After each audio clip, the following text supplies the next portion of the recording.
काकी सैड कहानी। उस दिन बड़े सवेरे जब श्यामू की नींद खुली तब उसने देखा घर भर में कोहराम मचा हुआ है। उसकी काकी उमा एक कंबल पर नीचे से ऊपर तक एक कपड़ा ओढ़े हुए भूमि शयन कर रही है और घर के सब लोग उसे घेर कर बड़े करुण स्वर में विलाप कर रहे हैं। लोग जब उमा को शमशान ले जाने के लिए उठाने लगे तब श्यामू ने बड़ा उपद्रव मचाया। लोगों के हाथों से छूटकर वह उमा के ऊपर जा गिरा। बोला, काकी सो रही है, उन्हें इस तरह उठाकर कहाँ लिए जा रहे हो? मैं ना जाने दूंगा। लोग बड़ी कठिनता से उसे हटा पाए। काकी के अग्नि संस्कार में भी वह न जा सका। एक दासी राम राम करके उसे घर पर संभाले रही।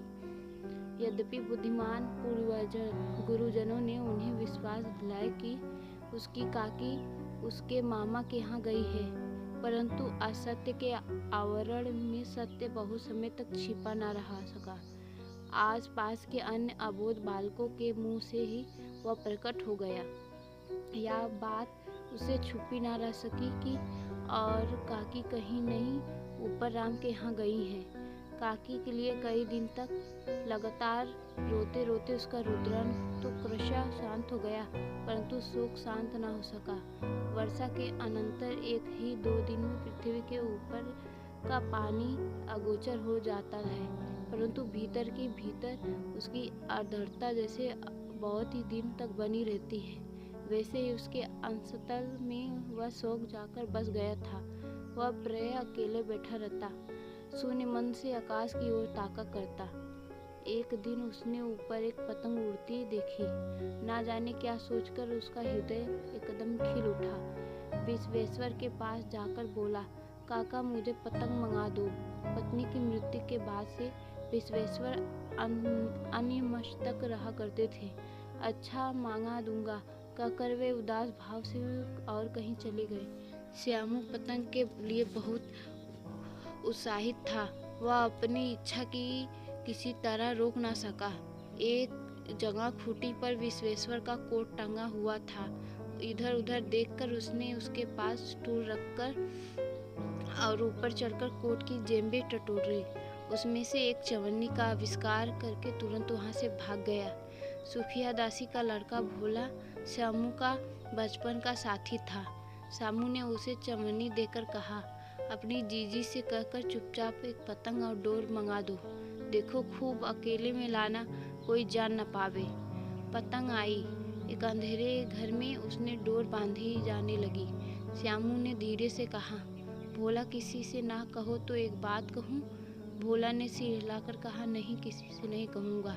श्यामू ने रहस्य खोला, कहा मैं यह पतंग ऊपर राम के यहाँ भेजूंगा।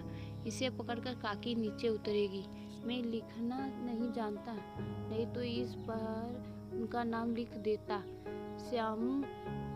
भोला श्यामू से अधिक समझदार था। उसने कहा, बात तो बड़ी अच्छी सोची, परंतु कठिनता है, यह डोर पतली है, इसे पकड़कर काकी उतर नहीं सकेगी। इसके टूट जाने का डर है। पतंग में मोटी रस्सी हो तो सब ठीक हो जाए। श्यामू गंभीर हो गया। मतलब यह बात लाख रुपए की सुझाई गई है, परंतु कठिनता यही थी कि मोटी रस्सी कैसे मंगाई जाए।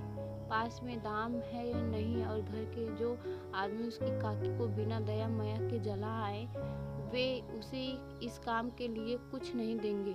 उस दिन श्यामू को चिंता के मारे बड़ी रात तक नींद न आई। पहले दिन की तरकीब से दूसरे दिन उसने विश्वेश्वर के कोट से रुपया निकाला, ले जाकर भोलो को दिया और बोला, देख भोला, किसी को मालूम ना हो पाए, अच्छी 2 रस्सियाँ मंगा दे। एक रस्सी ओछी पड़ेगी, जवाहिर भैया से मैं एक कागज पर काकी लिखवा रखूंगा। नाम की चिट रहेगी तो पतंग ठीक उन्हीं के पास पहुंच जाएगी। 2 घंटे बाद प्रफुल्ल मन से श्यामू और भोला अंधेरी कोठरी में बैठे बैठे पतंग में रस्सी बांध रहे थे। आकाश शुभ कार्य में विघ्न की तरह उग्र रूप धारण किए विश्वेश्वर वहां आ घुसे। भोला और श्यामू को धमकाकर बोले, तुमने हमारे कोट से रुपया निकाला है। भोला सब कहकर एक ही डांट में मुखाबिर हो गया। बोला, श्यामू भैया ने रस्सी और पतंग मंगाने के लिए निकाला था। विश्वेश्वर ने श्यामू को 2 तमाचे जड़कर कहा, चोरी सीखकर जेल में जाएगा। तुझे आज अच्छी तरह समझाता हूँ, कहकर फिर वो तमाचे जड़े और कान मारने के बाद पतंग फाड़ डाला। अब रस्सियों की ओर देखकर पूछा, ये किसने मंगाई? भोला ने कहा, इन्होंने मंगाई थी, कहते थे इससे पतंग तानकर काकी को राम के यहाँ से नीचे उतारेंगे। विश्वेश्वर हतबुद्धि होकर वहीं खड़े रह गए। उन्होंने फटी हुई पतंग उठाकर देखी, उस पर चिपके हुए कागज पर लिखा हुआ था, काकी। मेरे चैनल को लाइक, सब्सक्राइब, कमेंट करना ना भूलें। शेयर भी करें दोस्तों।